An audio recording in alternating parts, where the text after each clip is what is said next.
ngebahas nih mengenai kanker payudara karena ini adalah bulan tentang kita harus untuk kanker payudara ini ya, dokter ya. Nah, nanti kita akan ngobrol bersama ahlinya dan juga ada survivor yang akan hadir di sini dokter. Wah, itu yang saya udah nggak sabar banget nih. Wow. Nggak sabar lihat liputan ini.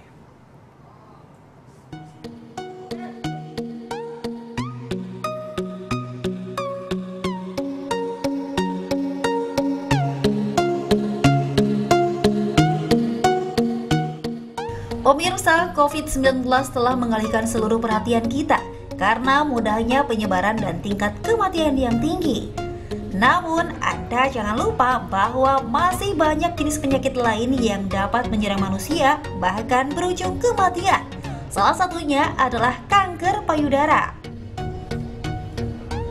Menurut data yang terhimpun oleh Global Cancer Observatory dari Organisasi Kesehatan Dunia pada tahun 2018, kanker payudara adalah jenis penyakit kanker tertinggi di Indonesia dengan angka 58.256 kasus atau 16,7% dari jumlah total 348.809 kasus kanker di tanah air, diikuti oleh kanker serviks.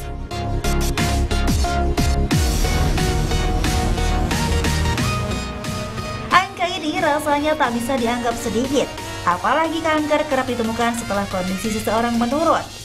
Belum bisa dipastikan apa penyebab kanker ini muncul, meski pola hidup sering disebut-sebut menjadi pemicu penyakit yang banyak menyerang wanita ini.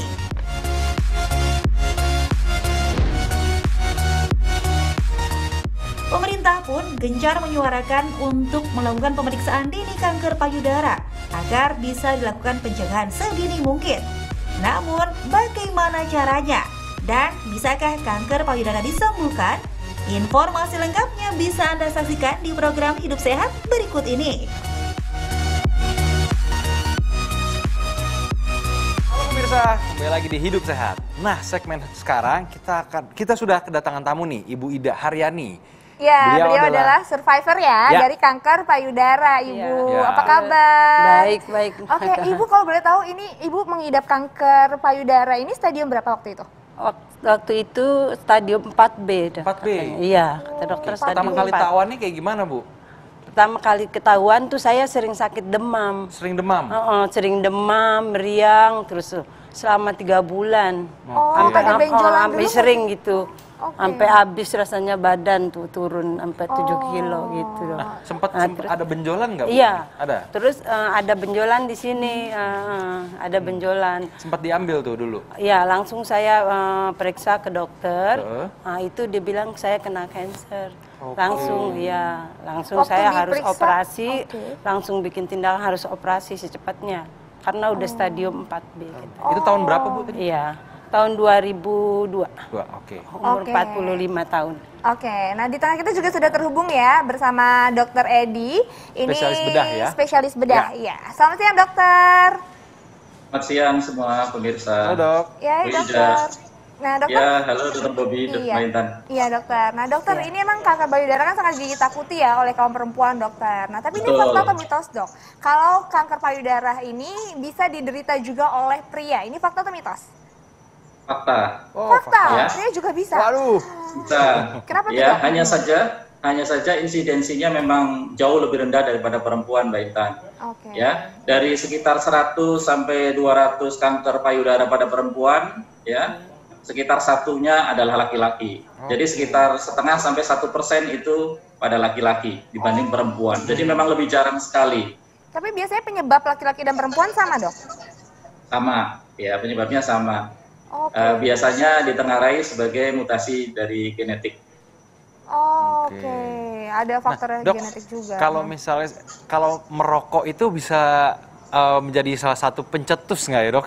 Sebenarnya kalau misalnya kan kita tahu nih bahwa perokok itu kan radikal bebas ya dok ya. Apakah rokok itu menjadikan suatu hal yang signifikan untuk munculnya tumor atau kanker ini dok? Itu pertanyaan aku tadi ya. Terima kasih dokter Baby udah dibantu. Ya gimana? Prinsipnya adalah pola hidup sehat ya. Pola hidup sehat itu menjauhkan kita dari kanker. Pola hidup yang tidak sehat mendekatkan kita dari kanker juga. Ya, pola hidup nggak sehat tadi diantaranya merokok, alkohol, makan makanan tadi yang Dokter Maria terangkan, banyak lemak ya, sehingga mengakibatkan daya tahan tubuh menurun, stres juga ya. Rokok itu mendatangkan segala macam penyakit. Dokter Bobby tahu racun-racun yang terkandung di dalamnya banyak. Salah satu racun itu atau beberapa macam racun itu akhirnya merusak genetik kita. Nah, gen-gen yang rusak inilah yang menyebabkan kanker di seluruh tubuh kita. Kalau kebetulan yang diserang di payudara, ya menjadi kanker payudara. Tapi tidak menutup kemungkinan juga kanker-kanker yang lain dari efek yang jelek dari merokok dan lain sebagainya tadi.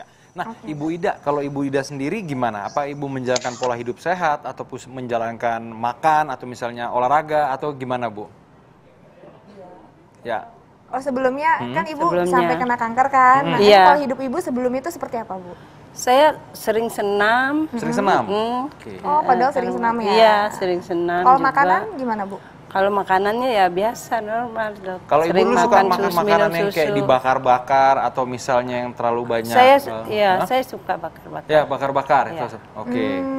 Ada hubungannya, Dok, ya? Bakar-bakaran? Karsinogen kan. Coba kita tanya Dokter Edi. Dok, ini penting banget ya, Dok, ya, untuk diketahui gejala-gejala orang menderita kanker itu kayak seperti apa ya, Dok, ya. Tapi kita akan bahas sesaat lagi, jangan kemana-mana pemirsa, tetap di Hidup Sehat.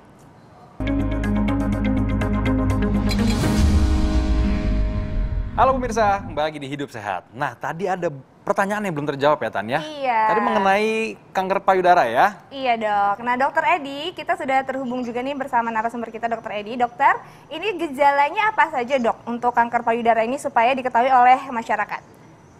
Ya, yang paling gampang kita lihat lokal di situ di payudara. Kalau ada benjolan di payudara yang tumbuhnya cepat, terus kemudian ada kulit yang melekuh ke dalam ya, ada lesung pipitnya di kulit, ada puting susu yang masuk ke dalam, ada cairan-cairan yang nggak normal yang keluar dari puting susu, ya, itu harus cepat periksa ke dokter. Itu merupakan salah satu atau beberapa tanda-tanda dari keganasan payudara. Apalagi kalau ada faktor risiko, ya. Nah, Dok, selain itu juga kan ada rasa nyeri gitu juga ya, Dok, ya?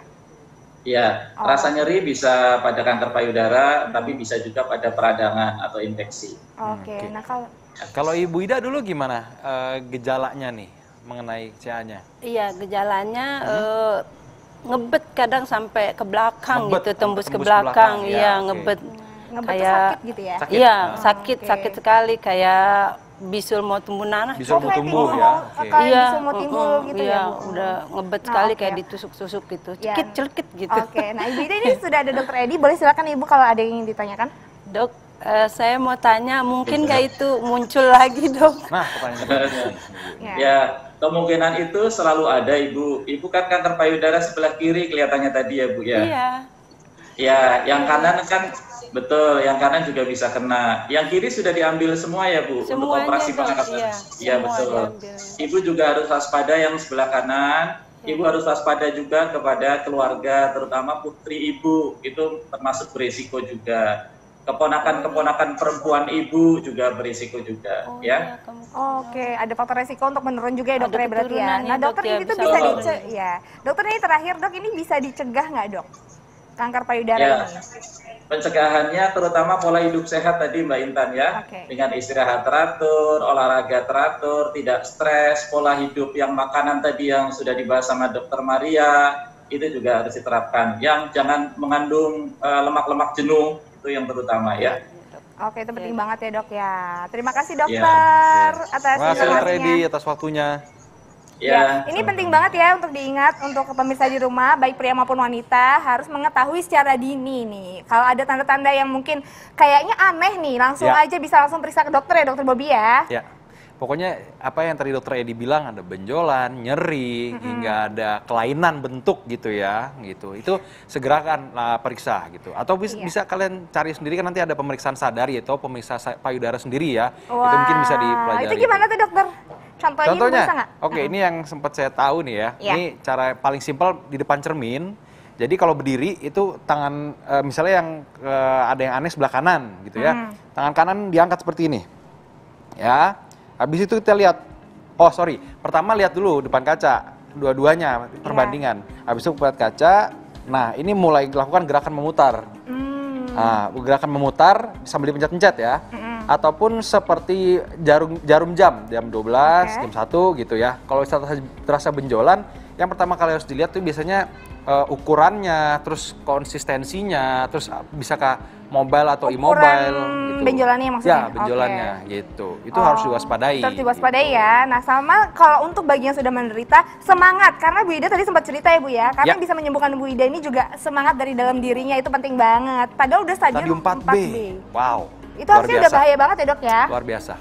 Oke, baik, terima kasih Ibu Ida. Terima kasih Bu Ida. Dokter Edi, terima kasih banyak. Pemirsa, makasih sudah menyaksikan Hidup Sehat. Jangan lupa untuk terus saksikan Hidup Sehat setiap Senin sampai Jumat jam 1 sampai jam 2 siang hanya di TV One. Dan kalian kalau lupa bisa nonton di laman viva.co.id. Saya Intan Samadina. Saya Dr. Bobi Tanamas. Indonesia, Hidup Sehat.